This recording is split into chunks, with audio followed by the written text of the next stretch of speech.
भगवान शिव ने रुद्र रूप धारण करके कैलाश में निवास प्रारंभ किया। माता शक्ति ने दक्ष पुत्री सती के रूप में अवतार धारण किया तथा शिवसंगिनी बनकर कैलाश में पदार्पण किया। अनेक लीलाओं के उपरांत शिवसंगिनी सती की 27 बहनों का विवाह अत्रि अनसुया पुत्र चंद्र से हुआ। चंद्र अपनी प्रियतमा रोहिणी के मोहजाल में फंसकर दक्ष शाप से पीड़ित होकर रोगी बना एवं शिव की आराधना से पुनः स्वस्थ हुआ। इसी प्रसंग में भगवान शिव के प्रथम ज्योतिर्लिंग सोमनाथ ज्योतिर्लिंग की स्थापना हुई। तत्पश्चात शिव के अपमान से दुखी सती ने दक्ष यज्ञ में आत्मदाह करके सतीत्व का अनुपम उदाहरण प्रस्तुत किया। शिव वैरागी बनकर तपस्या में लीन हुए।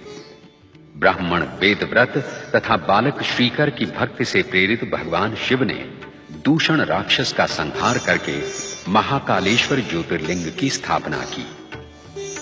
नर नारायण ने अनुपम शिव भक्ति का उदाहरण प्रस्तुत करते हुए भगवान शिव की आराधना की और फलस्वरूप हिमालय पर केदारनाथ ज्योतिर्लिंग की स्थापना हुई। राजा मांधाता ने विंध्याचल पर शिव की आराधना की। भगवान शिव प्रसन्न हुए तथा ओंकारेश्वर ज्योतिर्लिंग प्रतिष्ठित हुआ।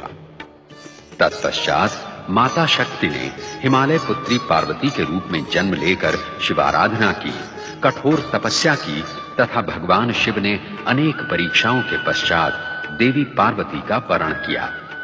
इसी बीच असुर कुल में महाशक्तिशाली तारकासुर उत्पन्न हुआ, जिसे ब्रह्मा द्वारा शिवपुत्र के हाथों मरण का वरदान प्राप्त था।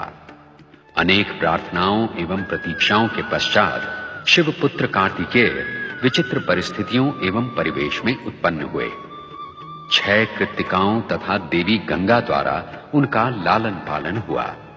समय आने पर शिवपुत्र कार्तिकेय के हाथों दुष्ट तारकासुर का संहार हुआ। तत्पश्चात माता पार्वती की पुत्र कामना गणेश के रूप में फलीभूत हुई। शिव के त्रिशूल से गणेश का शिरच्छेद हुआ। तदुपरांत शिवेच्छा ही से वे गजानन गणेश बने। कार्तिकेय सदा के लिए दक्षिण के श्रीशैल पर्वत पर चले गए।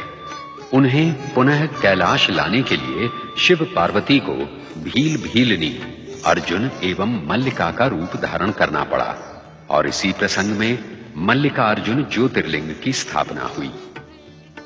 भगीरथ की आराधना सफल करके शिव ने गंगा को शीश पर धारण किया तथा गंगाधर बने। गंगा के द्वारा सहस्रों सगर पुत्रों का उद्धार हुआ।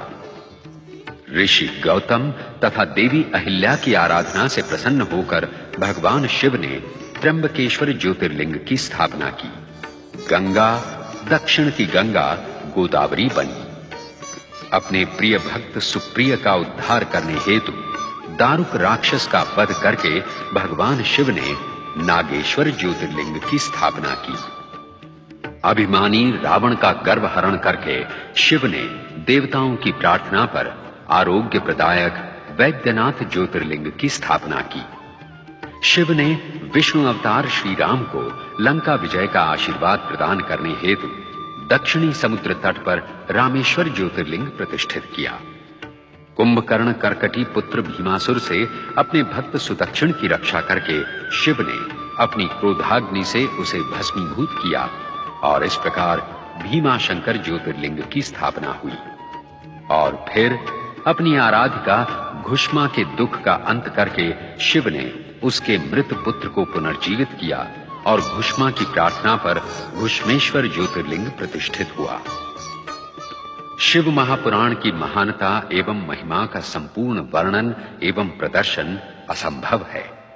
हमने तो अपनी शिव भक्ति को ही इस धारावाहिक के माध्यम से शिव चरणों में समर्पित किया है। शिव महापुराण के इस अंतिम दृश्य में भगवान विष्णु के अंशावतार बाल ऋषि सनत कुमार शिव महापुराण का दार्शनिक महात्म्य उन 6 अध्येता ऋषियों के सम्मुख प्रस्तुत कर रहे हैं जो शिव दर्शन